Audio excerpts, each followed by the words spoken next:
क्या आपने देखा कि बोलन, जो लीडर बोर्ड के शीर्ष पर हैं, का स्कोर 10 का गुणज नहीं है? इसका मतलब है कि बोलन जैसे मजबूत व्यक्ति ने पहले टॉवर में सभी लक्ष्यों को नहीं हराया, जो चुनौती की कठिनाई को दर्शाता है। दुर्भाग्यवश उत्पादन टीम ने उस महाकाव्य दृश्य को नहीं दिखाया जहां बोलन 7वें स्तर पर लगभग 1000 भ्रांतियां बनाते हैं। हालांकि एपिसोड 138 की उत्पादन गुणवत्ता फिर भी प्रभावशाली है। तो जब ट्रेनिंग स्पेस चयन समाप्त होता है और 7300 प्रतियोगियों की पहचान होती है जिनका स्कोर सबसे अधिक है, तो अगले रोमांचक क्षण क्या है? यह उल्लेखनीय है कि सबसे उच्चतम कुल स्कोर वाले शीर्ष 100 प्रतियोगियों को स्वचालित रूप से वर्चुअल यूनिवर्स कंपनी के मुख्य सदस्यों के रूप में योग्य माना जाएगा और उन्हें दूसरे चयन दौर में भाग लेने की आवश्यकता नहीं होगी। शेष 7200 प्रतियोगी एक पर एक मुकाबलों में भाग लेंगे, जिसमें प्रत्येक प्रतियोगी को 900 बचे हुए स्थानों में से एक सुरक्षित करने के लिए 3 लगातार मैच जीतने की आवश्यकता होगी। चुनाव टूर्नामेंट के पहले चरण के विपरीत, सिस्टम प्रतियोगियों को उनके ट्रेनिंग स्पेस में प्रदर्शन और समग्र शक्ति के आधार पर मिलाएगा, न कि यादृच्छिक रूप से। यह मजबूत प्रतियोगियों को एक दूसरे के खिलाफ और कमजोर प्रतियोगियों को एक दूसरे के खिलाफ मिलाने के असहज परिदृश्य से बचाता है, जिससे कमजोर प्रतियोगियों के आगे बढ़ने और मजबूत प्रतियोगियों के बाहर होने की संभावना होती है। बेशक शीर्ष 1000 प्रतियोगियों, जो वर्चुअल यूनिवर्स कंपनी के मुख्य सदस्यों के रूप में चुने गए हैं, जरूरी नहीं कि वे सबसे मजबूत हों। उदाहरण के लिए 900 से 1000 रैंक वाले प्रतियोगियों और 1001 से 2000 रैंक वाले प्रतियोगियों के बीच शक्ति में महत्वपूर्ण अंतर नहीं हो सकता है, जो बाहर हो गए हैं। दुर्भाग्य से केवल 1000 स्थान हैं, इसलिए हर किसी का चयन नहीं किया जा सकता। सिस्टम की प्राथमिकता यह सुनिश्चित करना है कि स्पष्ट रूप से मजबूत प्रतियोगियों को आगे बढ़ने दिया जाए। बिना किसी संदेह के दूसरे दौर में सबसे ध्यान आकर्षित करने वाला प्रतियोगी गाल्सी है। यहाँ तक कि जो प्रतियोगी पहले ही शीर्ष 100 में अपने स्थान सुरक्षित कर चुके हैं, वे गाल्सी के हर मैच को ध्यान से देख रहे हैं, क्योंकि वे जानते हैं कि बोलन के अलावा कोई भी गाल्सी को हराने के लिए आत्मविश्वास महसूस नहीं करता। पहले गाल्सी का स्कोर अपेक्षाकृत कम था क्योंकि वह ट्रेनिंग स्पेस चयन के दौरान अपनी शक्ति को पूरी तरह से उजागर नहीं कर सके थे। तीसरे टॉवर में धातु जीवन रूपों और 5वें टॉवर में ऑटोमेटन कठपुतलियों के पास आत्माएं नहीं होती हैं, जिससे उनके आत्मलक्ष्य भ्रांतियां प्रभावहीन हो जाती हैं और उनकी क्षमताएं सीमित हो जाती हैं। हालांकि दूसरे दौर में सभी प्रतियोगी मानव हैं और उनकी आत्माएं हैं। तारस्तरीय योद्धाओं की अपेक्षाकृत कमजोर इच्छा शक्ति को देखते हुए कुछ ही गाल्सी की भ्रांतियों का प्रतिरोध कर सकते हैं। नतीजतन गाल्सी ने दूसरे दौर में आसानी से आगे बढ़ाया, उसके खिलाफ कोई भी प्रतिद्वंद्वी उसे रोकने में असमर्थ रहा। वर्चुअल यूनिवर्स कंपनी के लिए 1000 मुख्य सदस्यों का चयन करने के बाद एक आंतरिक टूर्नामेंट होगा। आप सोच सकते हैं, यदि स्थान पहले से ही भरे गए हैं तो टूर्नामेंट जारी क्यों रखा जाए? इसका कारण यह है कि हालांकि सभी मुख्य सदस्यों की स्थिति को श्रेणियों में वर्गीकृत किया गया है, कंपनी अपने प्रतिभाशाली व्यक्तियों को अमरता तक पहुंचने से पहले 4 स्तरों में विभाजित करती है। उच्च स्तर अधिक विशेषाधिकार और पुरस्कार प्रदान करते हैं। ध्यान दें कि सभी प्रतियोगी अपने आंतरिक रैंकिंग के लिए प्रतिस्पर्धा करने के लिए योग्य नहीं हैं। इसके बजाय सिस्टम दूसरे दौर के विजेताओं में से शीर्ष 100 का चयन करता है, जो समग्र प्रदर्शन के आधार पर एक मुकाबलों में ट्रेनिंग स्पेस में सबसे उच्चतम स्कोर वाले 100 प्रतियोगियों के खिलाफ मुकाबला करेंगे। इन मुकाबलों के हारने वाले अन्य प्रतियोगियों के साथ सबसे निचले रैंक के सदस्यों के रूप में शामिल होंगे। इस सिस्टम ने कुछ प्रतियोगियों को निराश किया है, कई ने शिकायतें की हैं। उनका मानना है कि यह अन्यायपूर्ण है कि उन्हें उच्च रैंक के लिए प्रतिस्पर्धा करने का मौका नहीं दिया गया, खासकर जब वे सभी अपने अपने ब्रह्मांड देशों में पहले स्थान के प्रतिभा हैं। वे तर्क करते हैं कि विरोध करना सही है, हालांकि वे यह नहीं समझते कि वर्चुअल यूनिवर्स कंपनी में प्रतिभाशाली व्यक्तियों की कमी नहीं है और वे सबसे मजबूत नहीं हैं। इसके अलावा वर्चुअल यूनिवर्स केवल सतह पर दिखने वाली अत्याधुनिक तकनीक नहीं है। कंपनी के शीर्ष अधिकारी कभी भी उनके अनुरूप निर्णय नहीं बदलेंगे। अमर प्राणियों की आभा जल्दी ही इन असंतुष्ट प्रतियोगियों को पीछे हटने के लिए मजबूर कर देती है। उनके पास केवल 2 विकल्प हैं, अर्थात या तो कंपनी के निर्णय को स्वीकार करें या टूर्नामेंट से बाहर हो जाएं। यह वास्तविक जीवन में एक सामान्य कहावत की याद दिलाता है, बॉस हमेशा सही होता है। यह दुर्भाग्यपूर्ण है कि हम कर्मचारियों के रूप में प्रतिरोध करने की शक्ति नहीं रखते। बेशक दुनिया में कई अच्छे बॉस हैं। यदि आपके पास एक अच्छा बॉस है तो टिप्पणी में हाथ उठाने में संकोच न करें। पहले द्वंद्व में लो फेंग एक तलवार विल्डिंग योद्धा के खिलाफ होता है, जिसका हथियार एक 5वें स्तरीय आनुवांशिक हथियार है। अपने हथियार को मूल हवा के कानून के साथ मिलाकर वह लो फेंग को घेरने वाली तलवारों की रोशनी का एक बवंडर उत्पन्न करता है। हालांकि लो फेंग पहले ही मूल स्थान के कानून की मूल बातें समझ चुका है और अपने अनंत रेखा प्रवाह तकनीक के दूसरे स्तर 9 लाइन फ्लो का उपयोग करके वह अपनी लचीली गति के साथ सभी हमलों से चालाकी से बचता है। स्वाभाविक रूप से सभी प्रतियोगियों के पास छिपे हुए ट्रम्प कार्ड होते हैं और यह तलवार विल्डिंग योद्धा कोई अपवाद नहीं है। वह एक छोटे तलवार का उपयोग एक गुप्त हथियार के रूप में करता है। अपने हमले में मूल हवा के कानून को जोड़ता है। कानून की विशेषताओं के कारण तलवार लुओ फेंग की ओर अद्भुत गति से उड़ती है। हालांकि लुओ फेंग शांत रहता है और अंततः पलटवार करते हुए उस तलवार विल्डिंग योद्धा को मार देता है। पहले द्वंद्व के बाद सिस्टम जल्दी से 100 विजेताओं में से अगले मुकाबले के लिए 20 सर्वश्रेष्ठ प्रदर्शन करने वाले प्रतियोगियों का चयन करता है, जबकि 10 पराजित योद्धा शेष 80 के साथ ब्रह्मांड के सदस्यों के रूप में शामिल होते हैं। इस दौर में बोलन अपना मैच रिकॉर्ड समय में समाप्त करता है, जो उसके और अन्य प्रतियोगियों के बीच विशाल अंतर को दर्शाता है। इसके अतिरिक्त 2 मैच हैं जिनकी मैं बेसब्री से प्रतीक्षा कर रहा हूं, रोंग जुन बनाम गुसी लुओ और लुओ फेंग बनाम गालसी। यह उल्लेखनीय है कि गुसी लुओ, जो ट्रेनिंग स्पेस चयन में दूसरे स्थान पर है, आध्यात्मिक उस्तादों में से एक लगभग सही नियंत्रक के रूप में माना जाता है। परिणामस्वरूप कई लोग, अन्य प्रतियोगियों और यहां तक कि अमर दर्शक भी रोंग जुन से ज्यादा उम्मीद नहीं रखते। आखिरकार गुसी लुओ को बोलन को चुनौती देने वाला एकमात्र प्रतियोगी माना जाता है, जबकि रोंग जुन केवल शीर्ष 20 में प्रवेश करने का एक मौका है।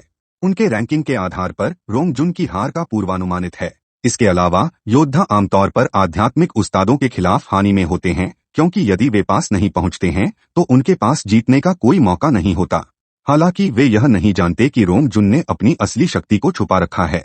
किसी ने भी उसे अपनी ट्रम्प कार्ड का उपयोग करने के लिए मजबूर नहीं किया है, जो कि एक तलवार तकनीक है जो पहाड़ों और समुद्रों को काटने के समान शक्तिशाली है। फिर भी रोंग जुन इस द्वंद्व में अपनी जीत को सुरक्षित करने में सबसे अधिक समय लेता है। इस बीच हालांकि वे अमर मानते हैं कि लुओ फेंग और गालसी दोनों के पास शीर्ष 10 तक पहुंचने की शक्ति है, वे फिर भी गालसी का पक्ष लेते हैं। वे भ्रांतियों की डरावनी प्रकृति से अवगत हैं। एक बार जब एक योद्धा अनजाने में भ्रांति में एक आत्मा हमले का सामना करता है, तो भले ही वे समझें कि वे एक सपने में हैं, यह लगभग असंभव है कि एक तारस्तरीय योद्धा जल्दी से जाग जाए। उस संक्षिप्त अवधि में भ्रांतिकार उस योद्धा को मारने के लिए आत्मा हथियारों का उपयोग कर सकता है। बेशक यदि किसी योद्धा की मूल कानून की महारत बोलन के स्तर के बराबर है, तो वे मूल कानून की इच्छाशक्ति की शक्ति के माध्यम से गालसी की भ्रांतियों का प्रतिरोध कर सकते हैं। दुर्भाग्य से लुओ फेंग की मूल कानून में उपलब्धि बोलन के स्तर से बहुत दूर है। जब गालसी अपनी भ्रांतियों और आत्मा हथियार को लुओ फेंग पर हमले के लिए छोड़ता है, तो कई लोग मानते हैं कि द्वंद्व का परिणाम अनिवार्य है। वे यह नहीं जानते कि लुओ फेंग न केवल मजबूत इच्छा शक्ति रखता है, बल्कि उसकी आत्मा की रक्षा के लिए वॉइड टावर भी है। महत्वपूर्ण क्षण में लुओ फेंग जाग जाता है और जल्दी से बचाव और बचता है। कुछ चोटें झेलने के बावजूद वह अंततः गालसी को मार देता है, जिससे अमर दर्शक हैरान रह जाते हैं। क्या आप जानना चाहते हैं कि वर्चुअल यूनिवर्स सिस्टम प्रतियोगियों के बीच मैच क्यों आयोजित करेगा, जो सभी ताकत में शीर्ष 10 में रैंक करते हैं? मेरे विश्लेषण के आधार पर बोलन को छोड़कर गुसी लुओ, रोंग जुन, गालेसी, लुओ फेंग और अन्य प्रतियोगियों में शक्ति में कोई महत्वपूर्ण अंतर नहीं है, जो शीर्ष 10 में माने जाते हैं। इसलिए मुकाबले कैसे भी व्यवस्थित किए जाएं, यह मार्शल विशेषताओं द्वारा उत्पन्न दमन से बचना मुश्किल है।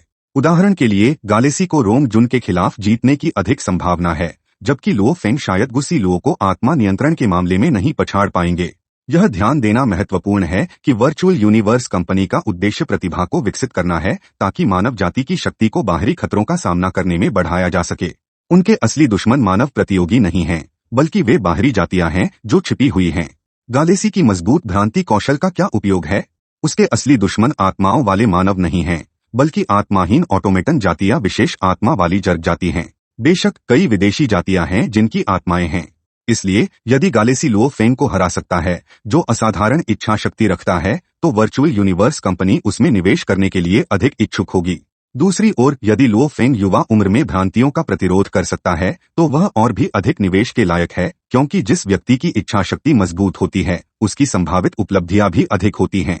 इसी प्रकार यदि रोंग जुन विशेषताओं के दमन को तोड़ सकता है, तो उसे भी बेहतर संवर्धन संसाधन दिए जाएंगे। अंत में यह उल्लेख करना उचित है कि वर्चुअल यूनिवर्स कंपनी में एक कोर सदस्य की स्थिति निश्चित नहीं होती। एक बार जब आपकी संवर्धन गति दूसरों द्वारा पार कर ली जाती है, तो आपकी स्थिति और रैंक को प्रतिस्थापित किया जा सकता है। उदाहरण के लिए ब्रह्मांड स्तर, डोमेन मास्टर स्तर और विश्व मास्टर स्तर पर योग्यता मुकाबले आयोजित किए जाते हैं। दूसरे दौर के द्वंद्व समाप्त होने के बाद तीसरे दौर के द्वंद्व जल्द ही शुरू होंगे। आश्चर्यजनक रूप से यह दौर भी वर्चुअल यूनिवर्स कंपनी द्वारा आयोजित किया गया है, और मैचअप इस आधार पर हैं कि विजेताओं ने पिछले दौर में कितना समय लिया। नतीजतन रोंग जुन, जिसने सबसे लंबा समय लिया, उसे बोलन का सामना करना पड़ेगा, जिसने सबसे तेजी से मैच समाप्त किया। कोई आश्चर्य नहीं, बोलन ने मैच जीत लिया और परिणाम निर्णायक था। पिछले एपिसोड में जब भी हमने प्रतियोगियों को शीर्ष 10 शक्ति के रूप में मूल्यांकित होते देखा, लो फेंग हमेशा उनके डेटा की जांच करता था। आखिरकार अपने दुश्मन को जानना मैच की तैयारी में महत्वपूर्ण है। यही कारण है कि कई प्रतियोगी अपनी असली शक्ति को छिपाते हैं, क्योंकि जब शक्तियां समान होती हैं तो ट्रम्प कार्ड रखना अक्सर जीतने के लिए कुंजी होती है। बेशक यदि किसी की शक्ति अन्य प्रतियोगियों से बहुत अधिक है तो अब छिपाने की जरूरत नहीं है। जब अंतर बहुत बड़ा हो तो अपनी शक्ति को उजागर करने से कोई खास फर्क नहीं पड़ता, क्योंकि प्रतिद्वंद्वी की तैयारी व्यर्थ होगी। उदाहरण के लिए बोलन को जानबूझकर अपनी शक्ति छिपाने की आवश्यकता नहीं है। लो फेंग के प्रतिद्वंद्वी लोंग युन एक प्रतियोगी हैं जिन्होंने अपनी शक्ति को सबसे ज्यादा छिपाया है। सभी की नजरों में लोंग युन का प्रदर्शन उत्कृष्ट नहीं था और वह शीर्ष 10 में जगह के लिए प्रतिस्पर्धा करते समय भी संघर्ष करते हुए प्रतीत हुआ। हालांकि जब युद्ध शुरू हुआ, लो फेंग ने तुरंत समझा कि लोंग युन एक चालाक प्रतिद्वंदी है। लो फेंग के संग्रहित डेटा में लोंग युन ने केवल पृथ्वी के कानून में महारत हासिल की थी और उसे पृथ्वी डोमेन को अंतरिक्ष डोमेन के साथ पूरी तरह से मिलाने में सक्षम मास्टर नहीं माना गया था। वास्तव में यह तथ्य कि लोंग युन केवल पृथ्वी के कानून की अपनी समझ का उपयोग करके शीर्ष 10 में पहुंच सके, उसकी गहरी समझ को दर्शाता है, जो रोंग जुन से भी अधिक है। इस संलग्न डोमेन का सामना करते हुए लो फेंग के हमले लगभग अप्रभावी थे। पृथ्वी के कानून की भारी प्रकृति ने लोंग युन के पृथ्वी डोमेन की रक्षा को बढ़ा दिया और जब इसे अंतरिक्ष डोमेन के साथ मिलाया गया तो इसने लोंग युन के चारों ओर एक बाधा बना दी, जिससे उसके चारों ओर का स्थान सुस्त महसूस होने लगा। इसके कारण लो फेंग की फैंटम तलवार परत दर परत अवरोधित हो गई, जिससे उसकी शक्ति कम हो गई और उसे नुकसान पहुंचाने से रोक दिया। इस स्थिति में लो फेंग के पास पूरी ताकत से जाने के अलावा कोई विकल्प नहीं था। आखिरकार हमने यान शेन आर्मामेंट के दूसरे रूप स्काई पियर्सर को देखा। स्काई पियर्सर के साथ लो फेंग एक समान स्तर के गोल्डन हॉर्न्ड बीस्ट के साथ सीधे मुकाबला कर सकता था और यहां तक कि इसे दबाव भी डाल सकता था, इस तकनीक की विशाल शक्ति का प्रदर्शन करते हुए। हालांकि यह मानते हुए कि गोल्डन हॉर्न्ड बीस्ट ने लंबे समय तक विकास नहीं किया है, जैसा कि लो फेंग के क्लोन ने, जो सबसे अच्छे धातु संयोजनों के माध्यम से विकसित हो रहा था और निरंतर प्रशिक्षण कर रहा था। दुर्भाग्य से लोंग युन की रक्षा बस बहुत मजबूत थी, यहाँ तक कि स्काई पियर्सर की विशाल शक्ति भी कमजोर हो गई। लोंग युन, जो एक विशाल कुल्हाड़ी वील्ड कर रहा था, ने अपनी रक्षा को और मजबूत किया, जिससे स्काई पियर्सर से होने वाला नुकसान लगभग नगण्य हो गया। यदि मैच में कोई समय सीमा नहीं होती तो लो फेंग जीत सकता था। आखिरकार स्काई पियर्सर से उत्पन्न होने वाली ध्वनि तरंगें भले ही कमजोर हो गई हों, फिर भी लोंग युन को चोट पहुंचा सकती थीं। समय के साथ मामूली चोटें गंभीर हो सकती हैं। इसके अलावा लोंग युन स्काई पियर्सर के दबाव के तहत लो फेंग के करीब आने के लिए कोई साधन नहीं था। जब एक मार्शल कलाकार एक आध्यात्मिक मास्टर के करीब नहीं जा सकता तो वे स्वाभाविक रूप से नुकसान नहीं पहुंचा सकते। दुर्भाग्य से मैच 10 मिनट से अधिक नहीं हो सकता था। पहले चरण की तरह समय के साथ एरिना धीरे धीरे सिकुड़ता गया। एक बार जब लो फेंग पूरी तरह से लोंग युन के डोमेन में ढक गया तो उसे स्वतंत्र रूप से बचने के लिए जगह नहीं मिली और अंततः दबा दिया गया। लोंग युन से हार गया। नतीजतन लो फेंग, रोंग जुन और अन्य पराजित प्रतियोगियों को केवल प्रारंभिक सदस्य बनना पड़ा। इसके बावजूद प्रारंभिक सदस्य के रूप में उन्हें विश्व मास्टर द्वारा नेतृत्व किए गए बॉडीगार्ड टीम सौंपी गई। यह दिखाता है कि प्रारंभिक सदस्य की स्थिति कितनी प्रतिष्ठित है, जिसमें एक विश्व मास्टर व्यक्तिगत सुरक्षा के रूप में कार्य कर रहा है। वास्तव में इस संस्करण के प्रतिभाओं की औसत शक्ति कई पिछले संस्करणों की तुलना में कहीं अधिक है। यहाँ तक कि पहले हार चुके गालेसी और गुसी लो पिछले प्रतिभाओं की तुलना में शीर्ष स्थिति के लिए लड़ने का एक मौका रखते थे। जहाँ तक लो फेंग का सवाल है, यदि उसकी मानव शरीर की प्रगति इतनी तेज नहीं होती और प्रशिक्षण का समय इतना कम नहीं होता तो वह कानून संलयन के मामले में लोंग युन के बराबर होता। लोंग युन की डोमेन संलयन में उपलब्धियां अन्य प्रतियोगियों की तुलना में बहुत अधिक थीं, जिससे उसे अद्भुत रक्षा शक्ति मिली। यहाँ तक कि बोलन भी लोंग युन के डोमेन दमन का मुकाबला नहीं कर सका, लेकिन बोलन की कानून के मामले में उपलब्धियां बहुत अधिक थीं। यह उल्लेखनीय है कि जब लो फेंग ने मेरिरियड लाइन फ्लो तकनीक के दूसरे स्तर 9 लाइन फ्लो को प्राप्त किया, तब बोलन पहले ही मेरिरियड लाइन फ्लो के चौथे स्तर 10,000 लाइन फ्लो के करीब पहुंच चुका था, जिससे उसे एक पल में आश्चर्यजनक गति प्राप्त करने की अनुमति मिली। लोंग युन के अपने डोमेन संलयन को पूरा करने से पहले बोलन संभवतः उससे पहले पहुंचकर उसे मार देगा। यह दिखाता है कि बोलन कितने मजबूत हैं। आखिरकार यहाँ तक कि लो फेंग का स्काई पियर्सर, जो एक समान स्तर के गोल्डन हॉर्न्ड बीस्ट को दबा सकता था, समय सीमा के भीतर लोंग युन को हरा नहीं सका, जबकि बोलन कर सकता था। यह दर्शाता है कि बोलन समान स्तर के गोल्डन हॉर्न्ड बीस्ट से अधिक मजबूत है, जो उसकी असाधारण प्रतिभा को उजागर करता है। नतीजतन वर्चुअल यूनिवर्स कंपनी ने बोलन के लिए एक अतिरिक्त प्राइमोरियल सदस्य स्थान बनाया, जिससे वह सबसे उच्च रैंक का कोर सदस्य बन गया और उसे एक अमर द्वारा नेतृत्व किए गए गार्ड टीम सौंपी गई। कथानक पर वापस लौटते हुए अंतिम मुकाबला तीसरे दौर के विजेताओं के बीच एक विजेताओं के ब्रैकेट प्रारूप के माध्यम से अंतिम विजेता का निर्धारण करेगा। कोई आश्चर्य नहीं कि बोलन ने 4 लगातार जीत हासिल की और बोलन से हारने के अलावा लोंग युन अजय रहा। इस प्रकार दोनों को प्राइमोरियल सदस्यों के रूप में पद दिया गया, जो इस प्रतिभा प्रतियोगिता के समापन को दर्शाता है। मुझे नहीं पता कि यह सिर्फ मेरी भ्रांति है, लेकिन ऐसा लगता है कि प्रोडक्शन टीम कहानी के प्रवाह को तेज करने की कोशिश कर रही है। क्या यह एक सेटअप है ताकि स्वालो स्टार फिल्म जल्दी रिलीज हो सके? फिर भी मुझे उम्मीद है कि प्रोडक्शन टीम आगामी रोमांचक मुकाबलों को पूरी तरह से प्रस्तुत कर सकेगी बिना कुछ भी काटे। क्या आप असली जीवन में इन प्रतिभाओं के स्तर के बारे में जानने के लिए उत्सुक हैं? हालांकि उपन्यास और एनीमे स्पष्ट व्याख्या नहीं देते, हम कुछ संकेत खोज सकते हैं। उदाहरण के लिए रोंग जुन वास्तविकता में एक पहले स्तर के यूनिवर्स लेवल प्रतिद्वंद्वी को हरा सकता है। यह ध्यान देने योग्य है कि स्तरों के बीच का अंतर केवल रैंक के बारे में नहीं है, बल्कि जीवन जीन के अंतर के बारे में भी है। यदि रोंग जुन की शक्ति केवल निम्न स्तर की स्टार लेवल होती, लेकिन वह फिर भी एक यूनिवर्स लेवल योद्धा को हरा सकता, तो वह एक विशेष जीवन रूप होना चाहिए। हालांकि विशेष जीवन रूप अक्सर विश्व मास्टर लेवल शक्ति के साथ पैदा होते हैं। इसके अतिरिक्त रोंग जुन एक मानव है, इसलिए वह विशेष जीवन रूपों की श्रेणी में नहीं आता। एक यूनिवर्स लेवल प्राणी को हराने के लिए रोंग जुन को कम से कम एक उच्च स्तर का स्टार लेवल योद्धा होना होगा, खासकर स्टार लेवल टियर 9 के करीब होना चाहिए, ताकि सफलता की अधिक संभावना हो सके। अन्य प्रतिभाओं के लिए हम लो फेंग को उदाहरण के रूप में ले सकते हैं और इसे आगे विश्लेषित कर सकते हैं। जब लो फेंग यूनिवर्स लेवल पर पहुंचे तो उन्होंने वुका से सीखा कि विभिन्न यूनिवर्स देशों ने अपने प्रतिभाओं को ऊर्जा संचय के लिए आवश्यक समय को कम करने में मदद की। तो ऊर्जा संचय क्या है? एक स्तर से दूसरे स्तर पर करने के लिए, जैसे कि स्टार लेवल से यूनिवर्स लेवल में बढ़ना, जीवन स्तर में एक छलांग लेना शामिल है, जो पूरी तरह से व्यक्ति की अपनी समझने की क्षमताओं पर निर्भर करता है। लेकिन एक ही स्तर के भीतर टियर 1 से टियर 9 में जाना मुख्य रूप से ऊर्जा संचय के बारे में है। प्रतिभाओं का पालन पोषण करने वाले रूपों के रूप में सभी यूनिवर्स देशों के प्रभु मानते हैं कि केवल प्रतिभा की ब्रह्मांडीय ऊर्जा को अवशोषित करने की क्षमता पर निर्भर रहना बहुत धीमा है, इसलिए वे सहायता प्रदान करते हैं। उदाहरण के लिए बप्ता ने लुओ फेंग को, जब वह अभी भी प्लैनेटरी लेवल पर था, मोआ क्रिस्टल का उपयोग करके संवर्धन करने दिया और पर्याप्त धन के साथ उन्होंने उसकी शारीरिक क्षमता को बढ़ाने के लिए एक ई ग्रेड न्यूट्रिशन कैबिन का उपयोग किया। इस तरह प्रतिभाएं मूल कानूनों की समझ पर अधिक ध्यान केंद्रित कर सकती हैं, बिना ऊर्जा संचय में समय बर्बाद किए। इन प्रतिभाओं ने टूर्नामेंट की शुरुआत से अब तक वर्चुअल यूनिवर्स कंपनी के कोर सदस्यों के रूप में शामिल हो गए हैं। शायद रोंग जुन और लुओ फेंग को छोड़कर संभवतः सभी के पास अमर शिक्षक हैं या वे यूनिवर्स देशों के प्रभुओं द्वारा संवर्धित किए गए हैं। हालांकि ये प्रभु समान स्तर के संसाधनों को प्रदान करने में सक्षम नहीं हो सकते हैं, जैसे कि वर्चुअल यूनिवर्स कंपनी हर कोर सदस्य के लिए न्यूट्रिशन कैबिन देती है, वे फिर भी दर्जनों या यहाँ तक कि सैकड़ों प्रतिभाओं का समर्थन कर सकते हैं। इन संसाधनों के साथ वे तेजी से टियर 1 से टियर 9 तक पहुंच सकते हैं। उदाहरण के लिए लुओ फेंग ने ई ग्रेड न्यूट्रिशन कैबिन का उपयोग करके स्टार लेवल टियर 3 से टियर 9 तक 5 से 6 वर्षों में पहुंच गया।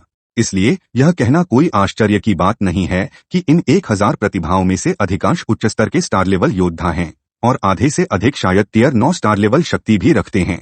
यह भी ध्यान देने योग्य है कि कुछ निम्न स्तर की मार्शल आर्ट कौशल सीखी नहीं जा सकती। उदाहरण के लिए लुओ फेंग, जो असली जीवन में स्टार लेवल टियर 7 पर था, कुछ तकनीकों का प्रदर्शन नहीं कर सका, लेकिन वर्चुअल यूनिवर्स में वह टियर 9 स्टार लेवल मानसिक शक्ति के साथ उन्हें हासिल कर सकता था, हालांकि थोड़ा असहजता से। आखिरकार उसके पास असली जीवन में प्रशिक्षण के लिए समान स्तर की मानसिक शक्ति नहीं थी, इसलिए उसे वर्चुअल यूनिवर्स में अनुकूलन के लिए कुछ समय चाहिए था। और इन प्रतिभाओं का प्रदर्शन टूर्नामेंट में ऐसा नहीं लगता कि यह जल्दी प्रशिक्षण का परिणाम है। आखिरकार यह कहना उचित है कि प्रतिभा की लड़ाई न्यायसंगत और अन्यायपूर्ण दोनों है, क्योंकि इस स्तर तक पहुंचने के लिए केवल प्रतिभा पर निर्भर नहीं होता, इसमें पृष्ठभूमि, शिक्षक और यहाँ तक कि अवसर भी शामिल होते हैं। हांग, उदाहरण के लिए, के पास प्रतिभा थी लेकिन भाग्य की कमी थी। बेशक भाग्य भी एक व्यक्ति की शक्ति का हिस्सा है। आपका इस बारे में क्या सोचना है? यहाँ तक कि इस वीडियो के लिए बस इतना ही। इस वीडियो को देखने के लिए धन्यवाद। आपको एक अद्भुत दिन की शुभकामनाएं।